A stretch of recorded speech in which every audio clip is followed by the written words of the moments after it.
नेपाल की कैबिनेट ने एक अहम फैसले में नेपाल का नया राजनीतिक नक्शा जारी किया है। इस नक्शे में लिम्पियाधुरा कालापानी और लिपुलेख को नेपाल की सीमा का हिस्सा दिखाया गया है। नेपाल की कैबिनेट ने इसे अपना जायज दावा करार देते हुए कहा कि महाकाली यानी शारदा नदी का स्रोत दरअसल लिम्पियाधुरा ही है, जो फिलहाल भारत के उत्तराखंड का हिस्सा है। भारत इससे इनकार करता रहा है। नेपाल की कैबिनेट का फैसला भारत की ओर से लिपुलेख इलाके में सीमा सड़क के उद्घाटन के 10 दिनों बाद आया है। लिपुलेख से होकर ही तिब्बत, चीन के मानसरोवर जाने का रास्ता है। इस सड़क के बनाए जाने के बाद नेपाल ने कड़े शब्दों में भारत के कदम का विरोध किया था। भारत के कदम का विरोध काठमांडू में नेपाल की संसद से लेकर काठमांडू की सड़कों तक दिखा। दरअसल 6 महीने पहले भारत ने अपना नया राजनीतिक नक्शा जारी किया था, जिसमें जम्मू और कश्मीर राज्य को 2 केंद्र शासित प्रदेशों जम्मू कश्मीर और लद्दाख के रूप में दिखाया गया था। इस नक्शे में लिम्पियाधुरा कालापानी और लिपुलेख को भारत का हिस्सा बताया गया था। नेपाल इन इलाकों पर लंबे समय से अपना दावा जताता रहा है। नेपाल के कृषि और सहकारिता मामलों के मंत्री घनश्याम भूसाल ने कांतिपुर टेलीविजन से कहा, ये नई शुरुआत है, लेकिन ये नई बात नहीं है। हम हमेशा से ये कहते आए हैं कि महाकाली नदी के पूरब का हिस्सा नेपाल का है। अब सरकार ने आधिकारिक तौर पर उसे नक्शे में भी शामिल कर लिया है। हालांकि घनश्याम भूसाल ने ये भी कहा है कि इस मसले पर आधिकारिक हल के लिए भारत के साथ कूटनीतिक बातचीत जारी रहेगी। माना जा रहा है कि दोनों देशों के बीच विदेश सचिव स्तर की बातचीत कोविड-19 संकट के खत्म होने के बाद हो सकती है। सोमवार को हुए नेपाली कैबिनेट के फैसले के बाद माना जा रहा है कि नेपाल की सरकार अपने अधिकारियों और स्थानीय निकायों को सरकारी दफ्तरों में इस नए नक्शे के इस्तेमाल के लिए कहेगी। इस नक्शे को शैक्षणिक संस्थानों में भी पढ़ाया जाएगा और दूसरे साझेदारों के साथ शेयर किया जाएगा। कालापानी और गुंजी के रास्ते लिपुलेख तक नई सड़क के उद्घाटन के भारत के एक तरफा फैसले के बाद नेपाल ने कालापानी और लिपुलेख क्षेत्रों पर अपने पुराने दावों को फिर दोहराया और काठमांडू में भारत के राजदूत और भारतीय विदेश मंत्रालय को नेपाल की चिंताओं से अवगत कराया था। इससे पहले नेपाल ने कहा था कि भारत ने जिस सड़क का निर्माण उसकी जमीन पर किया है, वो जमीन भारत को लीज पर तो दी जा सकती है, लेकिन उस पर दावा नहीं छोड़ा जा सकता। बुधवार को लिपुलेख विवाद पर नेपाल के प्रधानमंत्री केपी शर्मा ओली ने एक सर्वदलीय बैठक बुलाई थी, जिसमें पूर्व प्रधानमंत्रियों ने भी हिस्सा लिया था। लिपुलेख वो इलाका है जो चीन, नेपाल और भारत की सीमाओं से लगता है। लिपुलेख में कथित अतिक्रमण के मुद्दे को लेकर नेपाल में भारत विरोधी प्रदर्शनों का सिलसिला भी जारी है। नेपाल के प्रधानमंत्री केपी शर्मा ओली की सरकार ने इस सिलसिले में भारत के समक्ष लिपुलेख इलाके पर नेपाल के दावे को दोहराते हुए कड़े शब्दों में कूटनीतिक विरोध दर्ज कराया है। उत्तराखंड के धारचूला के पूरब में महाकाली नदी के किनारे नेपाल का दारचूला जिला पड़ता है। महाकाली नदी नेपाल भारत की सीमा के तौर पर भी काम करती है। नेपाल सरकार का कहना है कि भारत ने उसके लिपुलेख इलाके में 22 किलोमीटर लंबी सड़क का निर्माण किया है। नेपाल ने पहले भी साल 2019 के नवंबर में भारत के समक्ष अपना विरोध जताया था। साल 2015 में जब चीन और भारत के बीच व्यापार और वाणिज्य को बढ़ावा देने के लिए समझौता हुआ था, तब भी नेपाल ने दोनों देशों के समक्ष आधिकारिक रूप से अपना विरोध दर्ज कराया था। भारत चीन के बीच हुए समझौते को लेकर नेपाल ने पहले भी साल 2019 के नवंबर में भारत के समक्ष अपना विरोध जताया था। साल 2015 में जब चीन और भारत के बीच व्यापार और वाणिज्य को बढ़ावा देने के लिए समझौता हुआ था, तब भी नेपाल ने दोनों देशों के समक्ष आधिकारिक रूप से अपना विरोध दर्ज कराया था। नेपाल का कहना है कि इस समझौते के लिए ना तो भारत ने और ना ही चीन ने उसे भरोसे में लिया, जबकि प्रस्तावित सड़क उसके इलाके से होकर गुजरने वाली थी। इस सप्ताह जब काठमांडू में भारत विरोधी प्रदर्शन अपने चरम पर थे, तो नेपाल ने बुधवार को एक और बड़ा फैसला किया। उसने पहली बार महाकाली नदी से लगे सीमावर्ती इलाके में आर्म्ड पुलिस फोर्स एपीएफ की एक टीम भेजी है। कालापानी से लगे छांगरू गांव में एपीएफ ने एक सीमा चौकी स्थापित की है। एपीएफ का ढांचा भारत के सशस्त्र सीमा बल और भारत तिब्बत सीमा पुलिस की तरह ही है। साल 1816 में हुई सुगौली की संधि पर दस्तखत के 204 साल बाद नेपाल ने आखिरकार 3 देशों की सीमा से लगने वाले अपने इस इलाके की सुरक्षा के लिए कदम उठाया है। 2 साल तक चले ब्रिटेन नेपाल युद्ध के बाद सुगौली की संधि हुई थी, जिसके तहत महाकाली नदी के पश्चिमी इलाके की जीती हुई जमीन पर नेपाल को अपना कब्जा छोड़ना पड़ा था। कालापानी विवाद के बाद इस सप्ताह लिपुलेख को लेकर काठमांडू में हुए विरोध प्रदर्शन और भारत नेपाल के कूटनीतिक घमासान से एक बार फिर दोनों देशों के संबंधों में खटास आ गई है। हालांकि विवाद के कुछ एक मुद्दों को छोड़ दें तो दोनों देशों के संबंध हाल के समय में तकरीबन मधुर ही रहे हैं। इसी महीने प्रधानमंत्री नरेंद्र मोदी और केपी शर्मा ओली ने कोविड-19 की महामारी के खिलाफ एकजुट रहने की प्रतिबद्धता जताई थी, लेकिन लिपुलेख में भारत के सड़क बनाने की घटना ने कई नेपालियों को नाराज कर दिया है। यहां तक कि प्रधानमंत्री केपी शर्मा ओली को ये स्पष्ट करना पड़ा कि नेपाल अपनी जमीन का 1 इंच भी नहीं छोड़ेगा।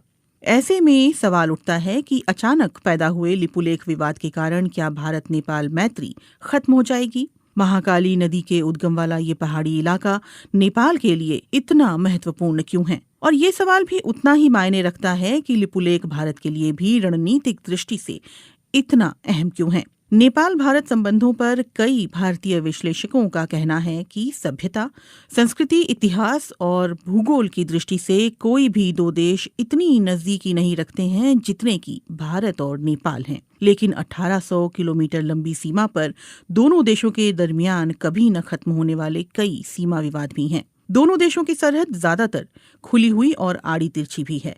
हालांकि अब सीमा पर चौकसी के लिए सुरक्षा बलों की तैनाती बढ़ी है।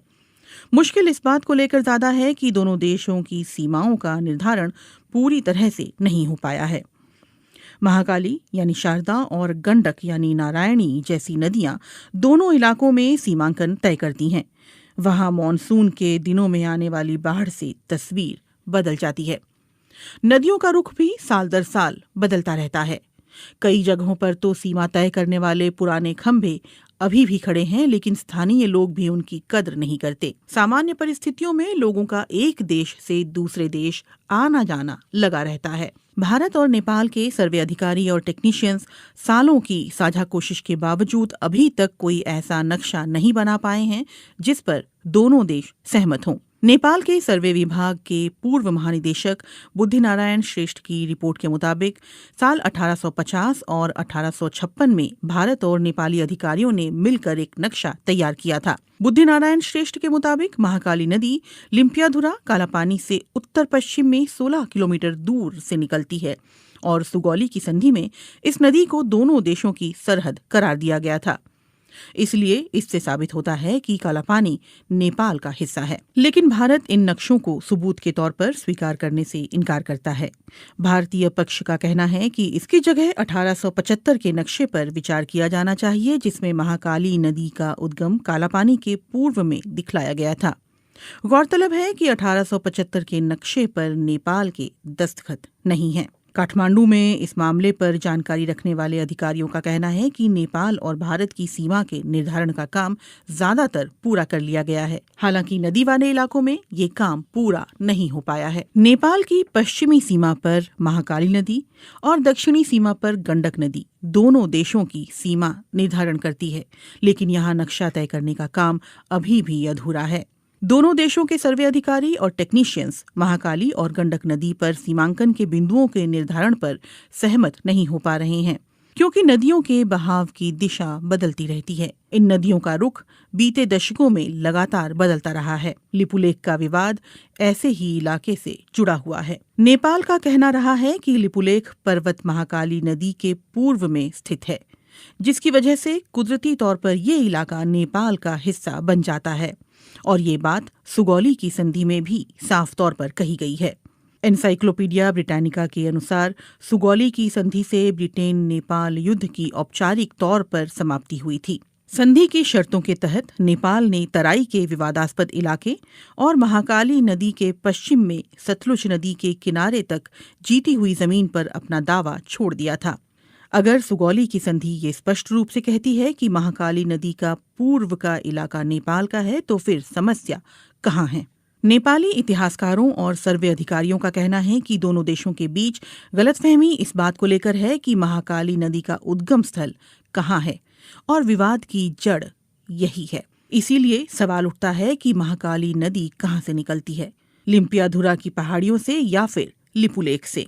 गुंजी गांव के पास जहां लिपुलेख जाने वाली सीमा सड़क बीते शुक्रवार खोली गई थी, वहां दो छोटी नदियां आकर मिलती है। एक धारा दक्षिण पूर्व के लिम्पियाधुरा की पहाड़ियों से निकलकर आती है, तो दूसरी धारा दक्षिण में लिपुलेख से आती है। नेपाल के विशेषज्ञ और अधिकारियों का कहना है कि महाकाली नदी लिम्पियाधुरा से निकलकर उत्तर पश्चिम में भारत के उत्तराखंड की ओर बढ़ती है, लेकिन इसके ठीक उलट भारतीय पक्ष का कहना है कि महाकाली नदी का रुख नेपाल की ओर उत्तर पूर्व में है। उनका कहना है कि लिपुलेख से निकलने वाली जलधारा ही दरअसल महाकाली नदी का स्रोत है और इसी से दोनों पड़ोसी देशों की सीमाओं का निर्धारण होता है। 8 मई को लिपुलेख के लिए सड़क मार्ग खोले जाने के बाद आई नेपाल की कड़ी प्रतिक्रिया पर भारत ने इस फैसले का बचाव करते हुए कहा कि किसी भी नेपाली क्षेत्र का अतिक्रमण नहीं किया गया है और ये सीमा सड़क कैलाश मानसरोवर की पारंपरिक धार्मिक यात्रा के रूट पर ही बनाई गई है। लेकिन नेपाली इतिहासकारों, अधिकारियों और जहां से भारत ने 8 मई को लिपुलेख जाने वाली सड़क का रास्ता खोला है, यानी गुंजी गांव के लोगों का ये कहना है कि नेपाली पक्ष के पास इस बात को लेकर पर्याप्त सबूत हैं कि सुगौली की संधि के अनुसार लिपुलेख और उस इलाके के कई गांव नेपाली क्षेत्र में आते हैं। विवाद दूसरे इलाकों को लेकर भी है। नेपाल की सरकार लगातार इस बात पर जोर देती रही है कि लिपुलेख और गुंजी गांव के अलावा भारत ने महाकाली नदी के उत्तर में उससे लगे कई इलाकों पर भी अपना कब्जा कर रखा है, जिसमें कालापानी भी शामिल है। कालापानी में भारत चीन युद्ध के दौरान 1950 में आईटीबीपी ने अपनी चौकी स्थापित की थी। इसके अलावा सुदूर पश्चिम में स्थित लिम्पियाधुरा को लेकर भी दोनों देशों के बीच विवाद है। वहीं नेपाल की राष्ट्रीय राजनीति में 3 दशक से भी ज्यादा समय से महाकाली कालापानी का मुद्दा उठता रहा है। नेपाल के सर्वे विभाग के अधिकारियों का कहना है कि लिपुलेख और कालापानी हिमालय क्षेत्र के सुदूर इलाके हैं जहां पहुंचना बहुत मुश्किल है और वहां कोई इंसानी आबादी नहीं रहती। यही वजह है कि नेपाल ने वहां सीमा सुरक्षा चौकी स्थापित नहीं की। अधिकारी ये भी कहते हैं कि सुगौली की संधि के अलावा नेपाल के पास और भी सबूत हैं, जिनमें संधि पर दस्तखत से पहले ब्रितानी अधिकारियों को लिखी चिट्ठी और उस दौर के दस्तावेज शामिल हैं। नेपाल कालापानी और गुंजी के स्थानीय लोगों की मालगुजारी रसीद और नेपाली मतदाता होने का पहचान पत्र भी सबूत के तौर पर दिखा रहा है। इसके अलावा साल 1908 में मानसरोवर की यात्रा करने वाले भारतीय संत योगी भगवान श्रीहंस और 30 और 40 के दशक में वहां जाने वाले स्वामी प्रणवानंद ने भी अपने यात्रा संस्मरणों में लिपुलेख के दक्षिण में छांगरू गांव में नेपाली सुरक्षा कर्मियों की मौजूदगी के बारे में विस्तार से लिखा है। कई नेपाली अधिकारियों और पत्रकारों ने बीते दशकों में कालापानी की यात्रा के बाद वहां के स्थानीय लोगों के पास मौजूद उनके नेपाली दस्तावेज इकट्ठा किए हैं। इनमें लिपुलेख से लगे गुंजी गांव और कालापानी के आसपास के गांव भी शामिल हैं। भारत नेपाल के दावे को खारिज करता रहा है। काठमांडू में भारतीय दूतावास और उसके विदेश मंत्रालय ने अपनी तरफ से माहौल शांत करने की कोशिश करते हुए कहा है कि दोनों देशों के विदेश सचिव स्तर की वार्ता में इन मुद्दों पर बात की जाएगी। नेपाल में संसद से सड़क तक भारत विरोधी नारे गूंज रहे हैं और इसके बावजूद कालापानी और लिपुलेख को लेकर दोनों देशों के बीच छिड़ा विवाद सुलझता हुआ नहीं दिख रहा।